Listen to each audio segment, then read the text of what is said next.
ఉన్నటువంటి కులాల ఈక్వేషన్స్ అవన్నీ చూసుకున్నారు.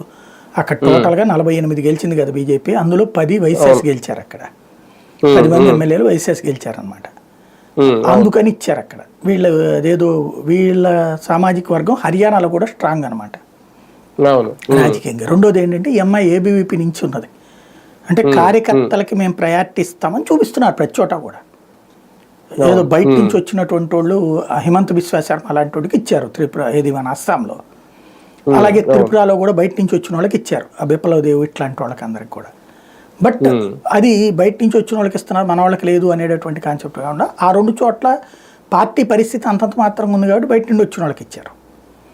అదే మిగతా చోట్లంతా కూడా సంస్థాగత నిర్మాణం, పార్టీలో ఫ్రమ్ ద బిగినింగ్ కష్టపడ్డటువంటి వాళ్ళకే ఇస్తాము.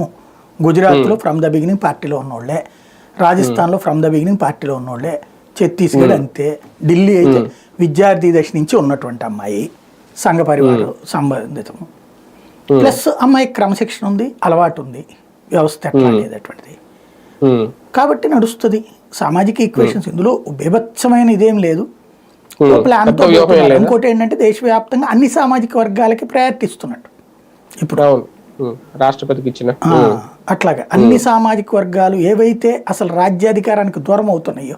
ఇప్పుడు 6 వయసులో ఇదివరకు రోచయ్య దేశం మొత్తం మీద వైఎస్ఆర్ నుంచి సీఎం అయినోడు ఆయన ఒక్కడే, అది కాంగ్రెస్ పార్టీలో వచ్చింది అంతే కదా. ఇంకెక్కడ ఉన్నారని అసలు వైఎస్ఆర్ సీఎం అయిన చరిత్ర ఎక్కడ ఉందని దేశంలో? గవర్నర్ కూడా ఆయనే గవర్నర్ గా చేసింది కూడా, వైఎస్ఆర్ గవర్నర్ ఇచ్చిన చరిత్ర కూడా అంతే. ఇప్పుడు అట్లాగే ఇక్కడ చేస్తున్నారు అంతే, వీళ్ళు ఇస్తున్నారు అంతే. అంటే దేశ రాజధాని ప్రాంతం కదా, అక్కడ మహిళా ముఖ్యమంత్రి దేశవ్యాప్తంగా వస్తుంది కదా టాక్ సాధారణంగా. అక్కడ మహిళలు ఆల్రెడీ 4 అండి, 4వ ఆవిడ. సుష్మా స్వరాజ్ని తొలి ఢిల్లీ మహిళా ముఖ్యమంత్రి బీజేపీ పెట్టింది. అట్లాగే వాళ్ళు అందుకని షీలా దీక్షిత్ని పెట్టారు మహిళా ముఖ్యమంత్రిని. ఆ తర్వాత మన అతిశీని చెట్ట చివరిలో 6 నెలలో 3 నెలలో పెట్టాడు ఆయన కేజ్రీవాల్. ఈవిడికి ఇప్పుడు పర్మనెంట్